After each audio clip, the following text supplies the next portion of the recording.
ETF index mutual funds నేర్చుకుని stock మార్కెట్లో రాణించాలనుకుంటున్నారా? వెంటనే ఈ నెంబర్కి కాల్ చేయండి. నమస్తే రమ్మగారు. నమస్తే జయ. రమ్మగారు, మనము అడప చిరంజీవి గారిది వేగుచుక్క చెప్పుకుంటూ ఉన్నాము కదండి. చాలా ఇంట్రెస్టింగ్ ఉంది స్టోరీ మాత్రం కదా. అవును, బాగుంది. చాలా ట్విస్టులు, కానీ పేర్లు కూడా చాలా ఎక్కువ ఉన్నాయి కదండి. పేర్లు ఎక్కువ ఉన్నాయి. రాణుల పేర్లు, రాజుగారి పేర్లు, అవును, అవును. స్నేహితురాళ్ల పేర్లు అలా గందరగోళంగా ఉన్నాయి. గుర్తున్నంత మటుకు చెప్తున్నాను. కొన్ని పేర్లు నేనే పెట్టేస్తున్నా. ఆయన పాప వేరే పేర్లు పెట్టారు, నేను ఆ పేరు మనకి నచ్చిన పేరు మనం పెట్టుకోవటమే. ఓకే. ఒక యువరాజు కనిపించాడు విమలకి. ఆమెని వీరమల్లుడు అనే ఒక గూఢచారి నుంచి రక్షించాడు. అతను చిత్రవ్రతుడు, వాళ్ళిద్దరు కదంబ రాజ్యపు రాజకుమారుడు. అవును. అతను వివిధ ఊర్లను చూడడము, చుట్టుపక్కల ఉన్న రాష్ట్రాలు, చుట్టుపక్కల రాజ్యాల్లో ఉన్న సిటీలు, టౌన్లు, వాటిని పరిశీలించాలన్న ఉద్దేశంతో బయలుదేరారు అడవిలో స్వేచ్ఛగా తిరగటానికి. అయితే వీళ్ళు ఎప్పుడు ఈ విమలని రక్షించిన తర్వాత విమల వచ్చేసింది. మళ్ళీ మాళవికకి వాళ్ళ అమ్మా నాన్న రాసిన ఉత్తరం ఇచ్చింది. ఈ కథ నడుస్తుంది. ఆ రోజు ఏమైందంటే, ఈ శశికాంతుడు, చిత్రవ్రతుడు వాళ్ళు అడవిలో నడుస్తుంటే, చిత్రవ్రతుడు అంత ధైర్యస్తుడు కాదు, కొంచెం పిరికివాడు కూడా. కానీ పరమసాహసైన రాజకుమారుడితో పాటు వెళ్తే ఏదో కొంచెం మనకు కూడా వస్తుంది కదా అని ఏదో కత్తి కటారు పెట్టుకున్నాడు, కానీ అంత జోరైన వాడు కాదు. వీళ్ళిద్దరూ నడుస్తున్నారు. దూరంగా వాళ్ళకి ఒక ముగ్గురు అమ్మాయిలు కనపడ్డారు. కరవా పల్లెటూరు వాళ్ళుగా ఉన్నారు. ఒక అమ్మాయి చాలా అందంగా ఉంది. ఇద్దరు పర్వాలేదు పిల్లలు, వయసులో ఉన్న ఆడపిల్లలు ఇట్లా చేతులు దగ్గర పెట్టుకుని భయపడుతున్నట్టున్నారు. ఇతను గబుక ఏదో అనబోయాడు. ఈ శశికాంతుడు నోరు మూసేశాడు. ఆగని. ఎందుకంటే ఈ ముగ్గురు పిల్లలకి ఎదురుగుండా ఒక సింహం నిలబడి ఉంది. అది నిశ్శబ్దంగా చూస్తుంది. వీళ్ళు ఏదైనా మాట్లాడితే అది అటు దూకుతుందో ఇటు దూకుతుందో. ఏమన్నాడు, నీ చెట్లు అవి ఎక్కడం వచ్చా అంటే, నాకు ఎక్కడం వచ్చు, సింహం ఎదురుకుండా కనపడుతోంది అనేసరికి ఏదో ఒకటి చెయ్యి, ప్రయత్నం చేయమన్నాడు. ఈ చిత్రవ్రతుడు పరిగెత్తుకుంటూ ఉడతలాగా వెళ్ళి చెట్టెక్కేసాడు. సో మగపిల్లాడు పంచగించ ఉండి సులువుగా ఎక్కగలుగుతారు. మగపిల్లాడు అవ్వటం ఒకటే కాదు, వాళ్ళ బట్టలు కూడా, బట్టల వల్ల. రెండోది, మగపిల్లల్లో ఉండే ఒక రకపు తెంపర్తనం సాధారణంగా కొంచెం ఆడపిల్లల్లో తక్కువ ఉంటుంది. అవునండి. మన చెట్టెక్కేయగలం అవన్నీ నమ్మలేరు, వాళ్ళు భయపడతారు, ఎక్కుతారు తర్వాత, కానీ ముందు భయం ఉంటుంది. ఈ ఆడపిల్లలు ముగ్గురు పరిగెడదామని ఉంది, కానీ వాళ్ళకి చెట్టు ఎక్కగలమన్న నమ్మకం లేదు. దానితో ఇంత పెద్ద పెద్ద పరికిణీలు, ఓణీలు, జళ్ళు, బట్టలే అడ్డం పడిపోతాయి. వణికిపోతున్నారు ఆ సింహాన్ని చూసి. ఇతను ఏం చేశాడు, శశికాంతుడు కబుక్కుని చప్పట్లు జరిచాడు. ఉలిక్కిపడ్డారు వాళ్ళు, ఉలిక్కిపడ్డారు, ఈ సింహము ఉలిక్కిపడింది. ఈ ఉలిక్కిపడిన సింహము సులువుగా ఇతను కొంచెం దగ్గరలో ఉండేసరికి ఇతని వైపుకు దూకింది. దూకంగానే ముగ్గురు ఆడపిల్లలు పరిగెత్తుకుంటూ వెళ్ళి చెట్ల చాటున ఉంచున్నారు. చెట్టు ఎక్కలేరు. ఇక లంఘించింది సింహం ఇతని మీదకి. యథాశక్తి చేయగలిగినంత యుద్ధం చేశాడు, కిందకి మీదకి. ఏంది, దాన్ని తప్పించి బెదిరించాలనుకున్నాడు, చంపేయాలన్న ఓ ధోరణి లేదు.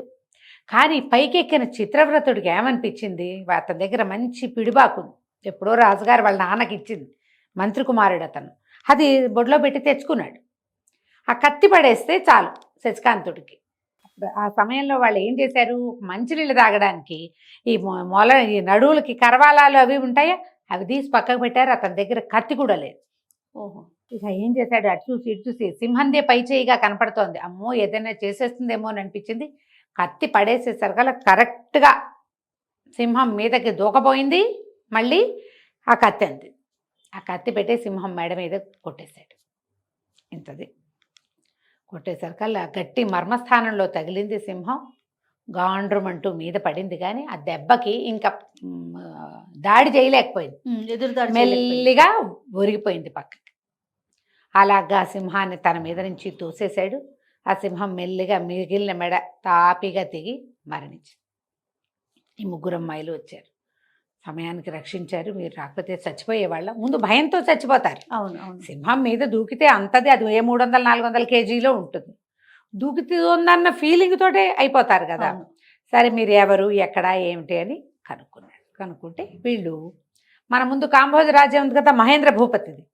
ఆయన రాజ్యంలో చివరిగా ఉండి ఈ కదంబ రాజ్యానికి దగ్గరలో ఉన్న బ్రహ్మపురం అనే ఊరు వాళ్ళు తండ్రి ముకుందుడని, ముకుంద స్వామిని ఒక రైతు. ఆ రైతు కుమార్తె పెద్ద అమ్మాయి.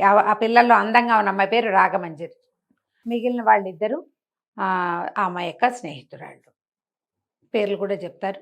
మేము ముగ్గురము చంద్రగిరిలో ఇప్పుడు గాజులు అవి బాగా దొరుకుతాయి. ఇది గాజులు అమ్మే కాలము. ఎక్కడి నుంచో వచ్చి కొంతమంది ఇప్పుడు పెడతారు. అందుకని అవి కొనుక్కోవటం కోసం మేము ముగ్గురం బయలుదేరాము. గాజుల కోసం. గాజుల కోసం బయలుదేరాము. అంటే మరి వేరే ఊరు వెళ్ళాలి దానికోసం. ముగ్గురు ఉన్నారుగా, పట్టపగలు ఏమవుతుంది, ఎవరో ఒకళ్ళు నడుస్తూ ఉంటారు అనుకున్నారు. ఒక్కొక్క టైం ఏంటంటే ఏ భోజనాల వేళకో అందరూ ఆగిపోతే వీళ్ళు నడిచారనుకో వీళ్ళే ఉంటారు అడవిలో. అవును. పూర్వం ఏం చేసేవాళ్ళు, భోజనానికి ప్రత్యేకమైన సమయము, ప్రత్యేకమైన స్థలాలు ఉండేవి. అక్కడ అందరూ తింటే అందరూ ఓసారే బయలుదేరేవాళ్ళు. చిన్న చిన్న గుంపులుగా ఒక 10 అడుగులు 20 అడుగుల గ్యాప్తో నడిచిపోయేవాళ్ళు. ఆడపిల్లలు వచ్చేటప్పుడు సులువుగా వచ్చేసారు. ఇది వెళ్ళే దారి పట్టారు. ఈ వెళ్ళే దారిలో ఏమైంది, అందరూ పాఠశాలలు అందరూ ఎక్కడికక్కడ చెట్ల కింద ఆగారు. వీళ్ళు చీకటి పడకుండా వెళ్ళిపోదామని ఒక రవ అంగం ముందుకేసేసరికి సింహానికి దొరికేశారు. సరే మీరెవరు ఏమిటి ఇంకా చెప్పల వీళ్ళు తమ సంగతి. వాళ్ళు కొనుక్కున్న సామాన్లన్నీ ఒక మూటలో ఉన్నాయి. గభాలను పరిగెత్తుకుంటూ వెళ్ళి ఆ సింహం కంగారులు ఎక్కడో బారేశారు. దాన్ని తెచ్చుకున్నారు. ఈ జడలో పెట్టుకునే రకరకాల వస్తువులు, గాజులు అవన్నీ కొనుక్కున్నారు ముగ్గురు. ఆ మూట పుచ్చుకున్నారు. చూస్తే ఈ మన శశికాంతుడికి దెబ్బలు తగిలినాయి గట్టిగానే. సింహంది మొహం మీద ఒక చోట గీరిపోయింది, మెడ మీద, చేతుల మీద, చొక్కా అక్కడక్కడ నెత్తురు మరకలు, డాగులు కనపడుతుంది.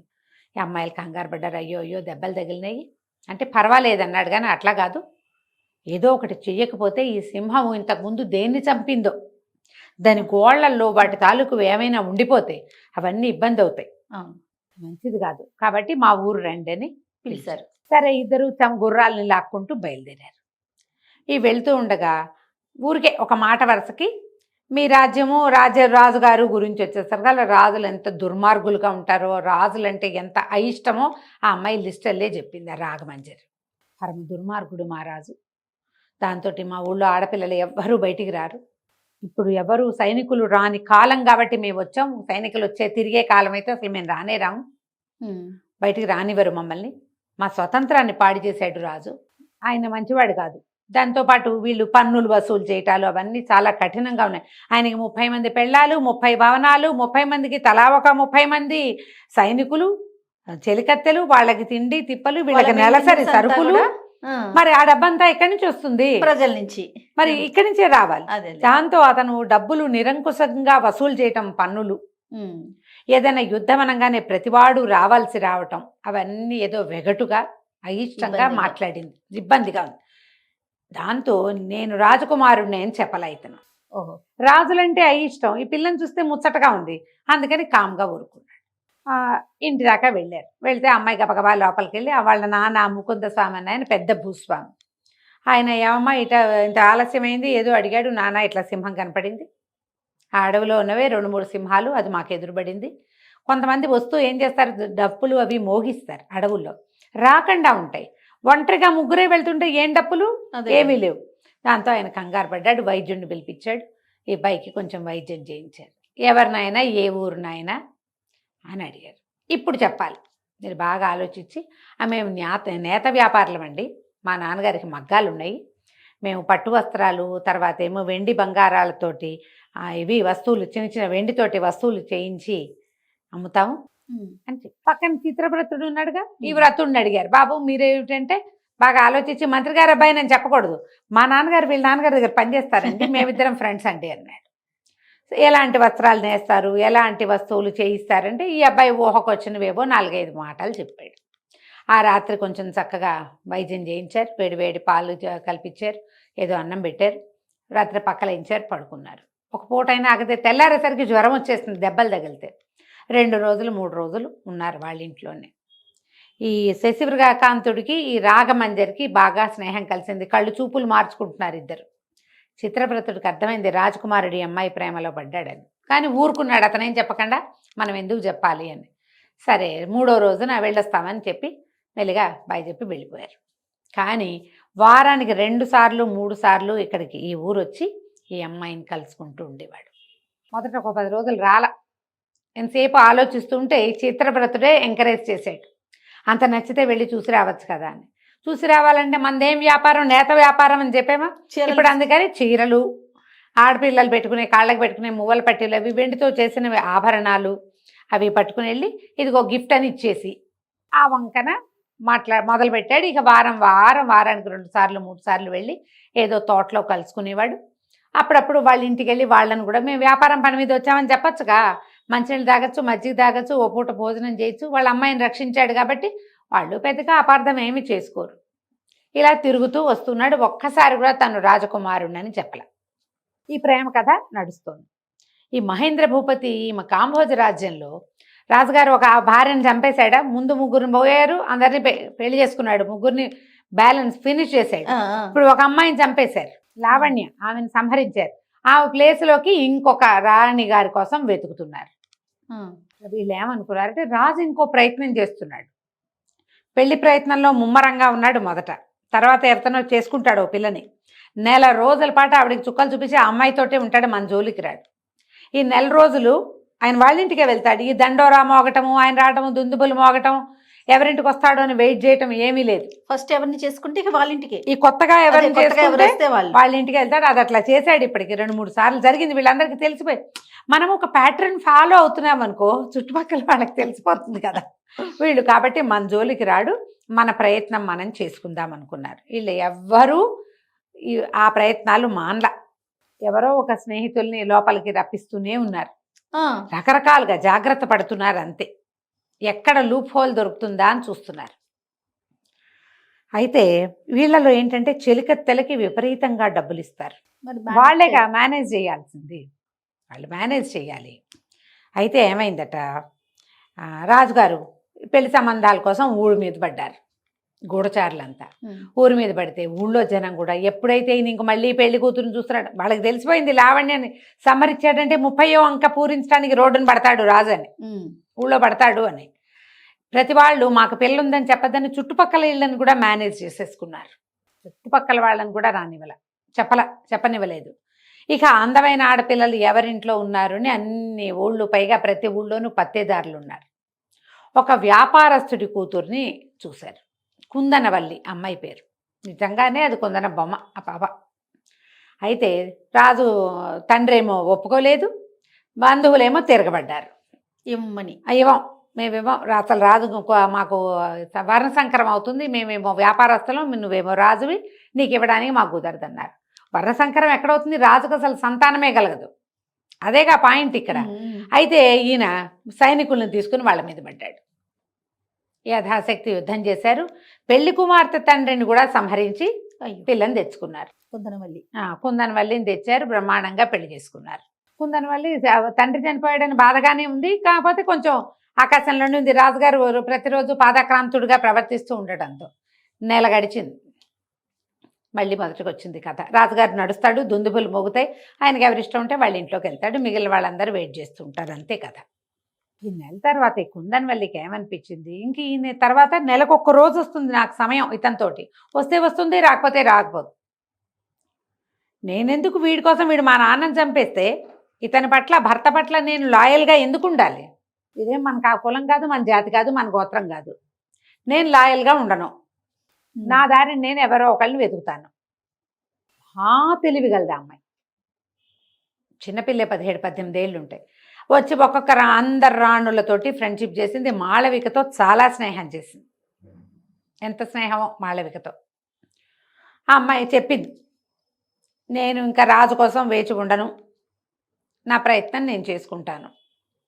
ఇక్కడ సారంగని ఒక తెలివైన చెలికత్తి ఉంది. అది అందరు రాణుల దగ్గర డబ్బులు సంగ్రహిస్తుంది. వీళ్ళకి ఏంటంటే నెలసరి ఖర్చులకి రాజు డబ్బిస్తాడు. అయితే అందులో సగం చెలికత్తలకే వెళ్తాయి. కుందనవల్లి అయితే 1 రూపాయి ఎంచుకోవట్లే, అందరు చెలికత్తల మీద పనిచేస్తుంది. ఈ మొత్తం రాణుల చెలికత్తలందరూ కుందనవల్లి డబ్బు తినేవాళ్ళే. ఆ అమ్మాయికి పుట్టింట్లో చాలా డబ్బు ఉంది, ఆస్తిపరుల అమ్మాయి కదా, తండ్రి కూడా చనిపోయాడు, వాళ్ళకి చాలా పెద్ద ఆస్తే వస్తుంది, దానికి అసలు డబ్బు అంటే లెక్కే లేదు. ఈ రాజు మీద రివెంజ్ మాత్రమే ఉంది. భర్తల మీద రివెంజ్ తీర్చుకోవాలంటే ప్రధానమైన పద్ధతి ఏంటి, ఆడవాళ్ళు అవలంబించేది ఇంకొక మగవాడిని వెతకటం. ఈ అమ్మాయి ఆ పని మీద ఉంది. ఈ కుందనవల్లి ఎలాంటి ప్లాన్ చేసిందంటే, ఆ అమ్మాయి దగ్గరికి రోజు ఎవరో ఒకళ్ళు వస్తున్నారన్న వార్తలు తెలుస్తున్నాయి మిగిలిన రాణులకి. ఎలా చేస్తోంది, ప్రాణభయం లేదే దీనికి. ఈ రాణుల వెనకాల, వాళ్ళు ఉన్న బిల్డింగులకి వెనకాలన్న ప్రహరీలో ఒక పగులుంది. ఈ అమ్మాయి ఒక్కొక్క చెలికత్త చేత ఒక్కొక్క ఇటుక చొప్పున తీయించి ఒక మనిషి దూరేంత సందు చేయించింది అక్కడ. దానికి యువతల ఉన్న చెట్లని, కుండీలని, మామూలు చెట్లు కాకుండా కొన్ని కుండీలు పెట్టించింది. పైన పహరా తిరిగే వాళ్ళకు కూడా కుండీలు మొక్కలు కనపడతాయి, కానీ దాని కింద నుంచున్నవాడు కనపడ్డాడు. సరిగ్గా ఈ జైళ్ళల్లో లైట్లు తిరుగుతుంటే లైట్ వెనకాలే నడుస్తుంటే కనపడం కదా, అట్లా పహరా తిరిగే సమయాన్ని పరిహరించి జాగ్రత్తగా రావడం ప్లాన్ చేసుకున్నారు. ప్రతిరోజు ఎవరో ఒకళ్ళు వస్తూనే ఉన్నారు లోపలికి. మిగిలిన రాణులకి మంటగా ఉంది, ఇది హాయిగా ఎంజాయ్ చేసేస్తోంది అనిపించేస్తోంది. అది తప్పే, చేయకూడని పని. ఏమనాలంటే కాలు జారటం అనే అనాలి దాన్ని. కానీ రాజు మీద పగ సాధించేది ఎట్లా? వాళ్ళెవరూ సంతోషంగా పెళ్లి చేసుకోలే ఆయన్ని, దాని మీద పగ సాధించాలి అంతే. ఈ అమ్మాయి కోసం ప్రతిరోజు ఎవరో ఒకళ్ళు వచ్చేవాళ్ళు. ఏ రాణితో అయినా మాట్లాడితే నీకు కావాలా అని కూడా అడిగేది. కావాలంటే నీకు దగ్గరికి పంపిస్తా, అంత గట్టిదన్నమాట. అయితే ఈ మంత్రి గారు ఏం చేశారు, ఈ రాణులు ఇలా దుశ్చర్యకు పాల్పడకుండా ఉండాలంటే వీళ్ళని దేవాలయానికి పంపించు చెప్పాడు. అక్కడికి పంపిస్తూ ఉంటే కాస్త రోజు వెళ్తూ ఉంటారు. రోజు కాదు, వారం 2 సార్లు 3 సార్లు వెళ్తే అప్పుడు వాళ్ళకి ఏమవుతుంది, కొంచెం దైవము కృష్ణారామ అని దుశ్చర్యలకు పాల్పడకుండా ఉంటారు. అది వీళ్ళకి ఇంకో తెలివి వచ్చింది. ఆ దేవాలయం వెనకాల పెద్ద తోట ఉంది. రాణులందరూ గుళ్ళోకి వెళ్తే ఇంకా ఎవ్వరూ రాకూడదు గుళ్ళోకి. ఈ చెలికత్తెలు ఆ తోట వెనకాల భాగం నుంచి మగవాళ్ళని ప్రవేశపెట్టడం మొదలుపెట్టారు. ఇది చేయదలుచుకుంటే ఇక ఆడవాళ్ళని మించింది లేదు ఆ విషయంలో. అయితే ఏమైందంటే ఈ వీరవల్లుడు ఉన్నాడు కదా, విమలకి చాలా భయంగా ఉంది. విమలలో నళినో తన పేరు, మొదట చెలికత్తె ఫస్ట్ దెబ్బతింది కదా. ఆ అమ్మాయికి ఏముంది అనిపించిందంటే వాడు వచ్చి రాజుకి తన మీద చెప్తాడేమోనని చూసింది కొద్ది రోజులు. వాడు ఎందుకు రాలేదో ఈ అమ్మాయికి అర్థం కాల. వాడు సమయం కోసం వేచి ఉన్నాడు. రాణుల చెలికత్తెల్ని వాళ్ళని అటకాయిస్తే కుదరదు, వాళ్ళ దారికి వెళ్ళకూడదు. ఇలా చేశారని చూపించాలి రాజుకి, ప్రూఫ్ ఉండాలి. అంతకంటే లేవు. అమ్మాయి బయటికి వెళ్ళిందనడానికి ప్రూఫే లేదు ఇక్కడ. నేను చూశానని చెప్తే ఇక్కడ కూడా ఒక ప్రూఫ్ ఉండాలిగా, నేను అక్కడ చూశాను నువ్వు ఎవరిని చూసావో అంటారు. అంతేగా. వాడు సమయం కోసం వేచి ఉండి ఎప్పుడైతే ఈ రాణులందరూ ఇక్కడికి వస్తున్నారో ఆ సమయాన్ని పెట్టుకున్నాడు. అయితే ఈ చెలికత్తెల్లో సారంగి అని ఒకటి ఉంది కదా, ఈ సారంగికి ఈ మాళవిక వీళ్ళంతా డబ్బులు ఇచ్చారు. మేము దేవాలయానికి వెళ్తాం, మా కోసం ఒక్కొక్కళ్ళ కోసం ఒక్కొక్క మనిషిని పట్టుకున్నాం. ఎవరేం చేశారు, ఈ మాళవిక కోసం ఒక కుర్రాన్ని పట్టుకుంది. అమ్మ ఏది బజార్ల వెంట తిరుగుతూ ఆడపిల్లల వైపు చూస్తున్న కుర్రాళ్ళని పట్టుకుని వాటితో మాట్లాడి నీకు మంచి అద్భుతమైన సౌందర్య రాశిని పరిచయం చేస్తానని పిలిచి వాడికి విషయం చెప్పింది. రాణిగారు అనగానే వాడు హడిలిపోయాడు. అమ్మ బాబోయ్ని, ఏం భయం లేదు నీకు, చాలా సేఫ్గా అవుతుంది. ఒక్కసారి నువ్వు వచ్చి ఆమెతో స్నేహం చేస్తే నువ్వు ఎప్పుడు కావాలంటే అప్పుడు నేను ఆమె దగ్గరికి నేను తీసుకెళ్తా అంటే ఒప్పుకున్నాడు కుర్రాడు. ఒప్పుకుంటే ఆ అబ్బాయిని ఏం చేసింది సారంగి కరెక్ట్గా తోటకి తీసుకొచ్చింది. వీళ్ళు దేవాలయానికి వెళ్ళారు. దేవాలయంలో పూజలు మంత్రి గారి ఉద్దేశం ఏంటి, పూజ గీజ చేస్తే వాళ్ళకి బుద్ధి వస్తుంది అనుకున్నాడు. కాదు, పూజ తర్వాతే వీళ్ళు ఈ ఆలోచన చేశారు. మరి వాళ్ళకి అక్కడ జైలు వాళ్ళు ఉన్నది, దొరికిందే అవకాశం. ఎప్పుడైతే వీళ్ళు ఈ దాంట్లోకి తోటలోకి వెళ్ళారో ఆ కుర్రాన్ని ప్రవేశపెట్టారు. ఆ అబ్బాయితో ఉండగానే ఈ వీరవల్లుడు ఉన్నాడు కదా, వీరమల్లుడు మొట్టమొదట ఈ అమ్మాయిని అటకాయించిన గూఢచారి వాడు పట్టేసుకున్నాడు. సారంగిని పట్టుకున్నాడు. పదా నీ సంగతి చూస్తాననేసరికల్లా ఈవిడేమంది, సారంగి ఏమంది, అసలు నువ్వు ఎట్లా వచ్చావు, ఇక్కడ రాణులందరూ ఉంటే నువ్వు రాకూడదు, అసలు కేవలం వాళ్ళ సైనికులు అందరు ముసలి వాళ్ళు ఉన్నారు, గుంపు వాళ్లే ఉండాలి, అసలు కుర్రాళ్ళు రావడానికి వీలు లేదు, పైగా నువ్వు గూఢచారివి, నువ్వు ఎందుకు వచ్చావంటే మీ సంగతి రాజు దగ్గర చూపిస్తానంటాడు వాడు. సారంగి ఊరుకోలే, కత్తి తీసి నీకు డబ్బు ఇస్తాను, డబ్బులు పుచ్చుకుని వెళ్ళిపో, లేదా యుద్ధం చేయి. వీడేమన్నాడు, నేను డబ్బు తీసుకోను, యుద్ధము చేయను, రాజుకే చెప్తా. రాజుకే చెప్తా. రాజుకి చెప్పకూడదంటే ముందు రాణి కావాలి, తర్వాత నువ్వు కావాలి, ఒప్పుకోమన్నాడు. ఆ అమ్మాయి ఒప్పుకోలేదు. గూఢచారులతోటి కుదరదు, ఇలా బెదిరింపులకు పాల్పడితే అసలు కుదరదు, నీకు సులువుగా లోపలికి వచ్చేందుకు మార్గం ఉన్నవాడని మేము ఒప్పుకోము, వాడెవడో మాకు తెలియకుండా ఉండాలి, అదే మాకు కుదిరే వ్యవహారం, కాబట్టి కత్తి తీయమంటే ఇద్దరు కలిసి ఏడాపెడా యుద్ధం చేశారు. సారంగి ఆ వీరమల్లుడు చాలా గట్టివాడు, సరిపోలేదు, ఇంచుమించు ఆమెను కిందకి పడదోసేసి మెడ మీద కత్తి పెట్టేశాడు. ఇంతలో వెనక నుంచి ఒక పిడిబాకొచ్చి వీరమల్లుడి వీపులో దిగింది. ఈ బాకు ఎవరు విసిరారు, వీరమల్లుడిని ఏం చేశారు, గూఢచారి మిస్ అయితే ఎంత అల్లకల్లోలం అవుతుంది రాజుగారికి తెలిస్తే. అవి ఏం చేశారో మనం వచ్చే భాగంలో తెలుసుకుందాం. తప్పకుండా రమ్య గారు. నమస్తే. నమస్తే.